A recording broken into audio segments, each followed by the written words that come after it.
আসসালামু আলাইকুম ভিউয়ার্স, কি অবস্থা সবার? আশা করি অনেক বেশি ভালো আছেন। আমি আপনাদের তো অনেক বেশি ভালো আছি। তো আপনারা জানেন বাংলাদেশে ইতিমধ্যে Redmi Note 30 4G লঞ্চ হয়ে গিয়েছে। তো এই দেশে আসলে ফোনটি অফিসিয়ালি এসেছে। আসলে এই ফোনটি এই দামে কি কি স্পেকস অফার করছে এবং এটা আসলে আপনার জন্য ভ্যালু ফর মানি হবে কিনা আজকে সেই বিষয়গুলো বলার চেষ্টা করব। তো ভিডিও শুরুতেই বলে রাখি, যদি আমাদের চ্যানেলে নতুন হয়ে থাকেন তাহলে অবশ্যই সাবস্ক্রাইব করবেন এবং যদি অলরেডি সাবস্ক্রাইব করে থাকেন তাহলে অসংখ্য ধন্যবাদ। চলুন ভিডিওটি শুরু করি। যারা আসলে রেডমি 5 বা রেডমি 4 থেকে ইউজ করা শুরু করেছেন, ইউজার আছেন, তারা আসলে জানেন আগে এই রেডমি সিরিজের ফোনগুলো কতটা বেশি জনপ্রিয় ছিল এবং ভ্যালু ফর মানি ছিল। এবং রেডমি 7টা তো একদম মার্কেট কাঁপাই দিছিল। রেডমি 8, নোট 8, তারপরে রেডমি নোট 9। তো এগুলো আসলে অনেক ভালো মার্কেট ধরে রেখেছিল, কারণ এগুলো আসলে মানুষের ক্রয় ক্ষমতার মধ্যে ছিল, স্পেকে অনেক ভালো ছিল। কিন্তু তারপরে আসলে এই ফোনের রেপুটেশন খারাপ হতে থাকে, কারণ এই ফোনে আসলে দেখা যাচ্ছে যে এই ফোনগুলো আসলে অনেক বেশি পরিমাণে অ্যাড দেয়, যেটা আসলে অনেক বেশি বিরক্তিকর। এবং আমি নিজেও হচ্ছে এই নোট সিরিজের ইউজার।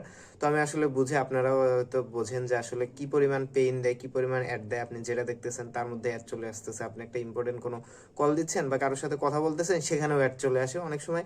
মানে প্রচুর একটা অ্যাড নিয়ে এত বেশি প্যারা আমি আসলে অন্য কোনো ফোনে খাইছি বলে আমার মনে জানাতে ভুলবেন না। আমরাও আসলে আপনাদের অনুভূতিটা জানতে চাই, আপনাদের এই প্যারাদায়ক কাহিনীটা আমরা শুনতে চাই। আপনারা তো জানেন কষ্ট শেয়ার করলে আসলে কমে। তো আসলে আমি যেহেতু একজন অনেক কষ্ট পাইছি, প্রচুর পরিমাণে অ্যাড দেয়, অনেক প্যারা খাইছি, তো আপনাদের সাথে শেয়ার করলে হয়তো আমার আরো অনেক ভালো লাগবে যে আসলে আমি নিজেই আসলে এর ভুক্তভোগী না, আপনারাও।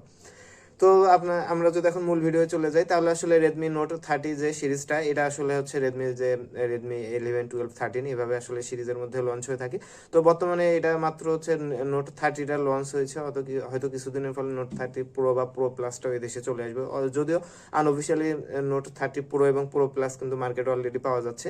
তো আমরা যদি অফিসিয়াল ফোনের কথা আসি, এই ফোনটা কি কি অফার করছে, এই ফোনটা কিন্তু হচ্ছে 6.67 ইঞ্চির অ্যামোলেড ডিসপ্লে রয়েছে, এবং সেই সাথে ভালো বিষয় হচ্ছে এটাতে কিন্তু 120 হার্জ আপনার এই সেই সাথে অন্যান্য ব্র্যান্ড যেখানে এই দামের মধ্যে হচ্ছে সাইড মাউন্টেড ফিঙ্গারপ্রিন্ট হচ্ছে, সেখানে কিন্তু এটা দিচ্ছে হচ্ছে আন্ডার ডিসপ্লে ফিঙ্গারপ্রিন্ট সেন্সর। ভালো লাইক দেওয়াই যায়, কিন্তু আসলে অন্যান্য বিষয়গুলো আসলে কি রয়েছে, অন্যান্য সেকশন কি আসলেই ভালো নাকি অন্যান্য একদম জগা খিচুড়ি, চলুন আমরা সেগুলো দেখি। তাহলে এরপরে আসলে ফোনটি কিন্তু দেখতেও বেশ সুন্দর। আপনারা জানেন যে রেডমি ফোনের একটা আলাদা ইউজার আছে, যারা ইউজ করে তারা প্যারা খেয়েও ইউজ করে, এবং আমি নিজেও এর ফ্যান।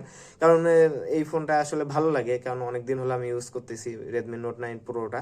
তো এই জন্য এই ফোনটির প্রতি একটা আলাদা রকম আবেগ কাজ করে। যাই হোক, তো এই ফোনটির এরপরে আমরা যদি ক্যামেরা সেকশনে আসি, ক্যামেরাও কিন্তু বেশ ভালো দেওয়া হয়েছে, কারণ এই ফোনে রয়েছে 108 মেগাপিক্সেলের একটা রিয়ার ক্যামেরা। সেই সাথে তিনটা যে ক্যামেরা দিয়েছে, অর্থাৎ ট্রিপল ক্যামেরা সেট আপ, তিনটাই কিন্তু ইউজফুল, কারণ তিনটার 108 মেগাপিক্সেল, তারপর আছে 8 মেগাপিক্সেলের একটা আলট্রাওয়াইড ক্যামেরা, এবং সেই সাথে 2 মেগাপিক্সেলের একটা ম্যাক্রো ক্যামেরা। আসলে ম্যাক্রো ক্যামেরা কারো লাগে বলে আমার মনে হয় না। আসলে অন্যান্য যে দামি ফোনগুলোতে যেমন থাকে যে আলট্রাওয়াইডটাই ম্যাক্রো ক্যামেরা হিসেবে কাজ করে, তো এই ধরনের করতে পারলে হয়তো বিষয়টা আরো অনেক ভালো হতো। যাই হোক, তো এরপরে সেটার মধ্যে যে চার্জিং সেকশনে যদি আসি, এটার মধ্যে গতানুগতিক সেই পাশনে রয়েছে এই ফোনটিতে 33 ওয়াটের একটা ফাস্ট চার্জার, সেই সাথে 5000 এমপিয়ারের ব্যাটারি। তো আশা করা যাচ্ছে এটা 1 ঘন্টার মধ্যে ফুল চার্জ হবে।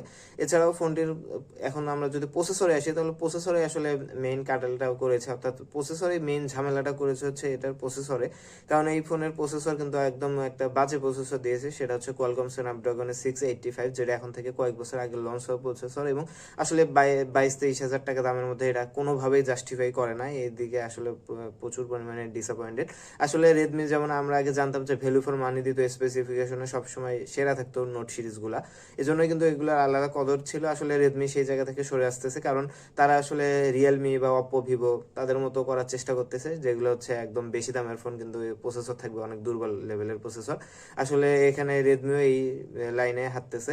তো এটা আসলে একটা ডিসঅ্যাপয়েন্টিং বিষয়। তো এই আসলে আপনার কাছে এখন ফোনটি আপনি কেন কিনবেন, আমরা যদি সেই সেকশনে চলে আসি, তাহলে ফোনটি আসলে কাদের জন্য, যারা হচ্ছে একটু মানে খুব বেশি হেভি ইউজ করে না, যারা গেম টেম খেলে না, এই ফোনটা তাদের জন্য সুইটেবল হবে। কারণ 685 আমি বলছি যে বাজে প্রসেসর, কারণ এই দামে বাজে প্রসেসর, কিন্তু প্রসেসরটা কিন্তু বাজে না, এই বাজেট রেঞ্জ অনুযায়ী বাজে প্রসেসর, আমি সেটা বলেছি। তো কারণ এই বাজেটের মধ্যে আপনারা যে ডেইলি টু ডে টাস্কগুলো করবেন, সেগুলো কিন্তু খুব ভালোভাবেই করতে পারবেন, কারণ এখানে বেস ভ্যারিয়েন্টে শুরু হয়েছে 8 জিবি মেমোরি দিয়ে। 8 GB এটা র্যাম, তো 8128 ভেরিয়েন্টে। তো এটা আসলে আপনি ভালো লেভেলে একটা ডে টু ডে কাজ করতে পারবেন, টুকিটাকি আপনি যদি গেম টেমও খেলেন তাও এগুলো প্লেয়েবল হবে। এছাড়া আপনি যদি এদিকে গেমের দিকে বেশি কনসিয়াস না হন, আপনার দরকার একটা পারফরমেন্স সেন্ট্রিক ফোন, সেই সাথে হচ্ছে ক্যামেরা অনেক ভালো হবে। তো এটার ক্যামেরা সেন্সর কিন্তু আসলে ভালো দেওয়া হয়েছে, তো আশা করা যাচ্ছে এই ফোনের ক্যামেরা অনেক ভালো হবে।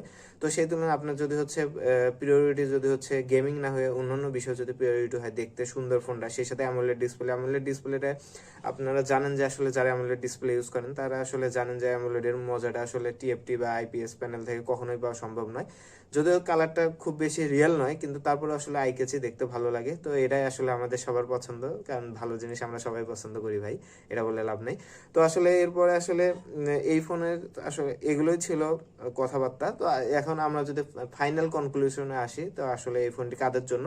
তো এই ফোনটি হচ্ছে তাদের জন্য যারা হচ্ছে খুব বেশি পরিমাণে গেম খেলবেন না, কিন্তু ডে টু ডে লাইফে খুব একটু ছবি টবি ভালো তুলবেন বা তুলবেন, তাদের জন্য এই ফোনটা ভালো আছে। কারণ এই ফোনের চার্জিং একটা স্ট্যান্ডার্ড চার্জিং দেওয়া হয়েছে, সেই সাথে ডিসপ্লের একটা ভালো লেভেলের ডিসপ্লে দেওয়া হয়েছে যেহেতু অ্যামোলেড, এবং সেই সাথে 120 Hz। তো একটা ক্রিস্পি এক্সপিরিয়েন্স আপনারা এর কাছ থেকে পাবেন। এছাড়াও কিন্তু ফোনে 5000 mAh ব্যাটারি রয়েছে, যেটা আমি বললাম। তো এই ফোনের আপনার যদি একটা রয়েছে, সেটা কিন্তু হচ্ছে এই ফোনের প্রসেসরটা। তো প্রসেসর বাদ দিলে বাকি সবকিছু কিন্তু এই দাম অনুযায়ী ঠিকঠাকই আমার কাছে মনে হয়েছে। তো ভিডিওটি কেমন লাগলো আপনাদের কাছে জানাতে ভুলবেন না, এবং আমাদের চ্যানেলে যদি নতুন হয়ে থাকে তাহলে অবশ্যই সাবস্ক্রাইব করবেন। তো দেখা হবে পরবর্তীতে নতুন কোনো ভিডিওতে, সেই পর্যন্ত সুস্থ থাকুন, ভালো থাকুন, আল্লাহ হাফিজ।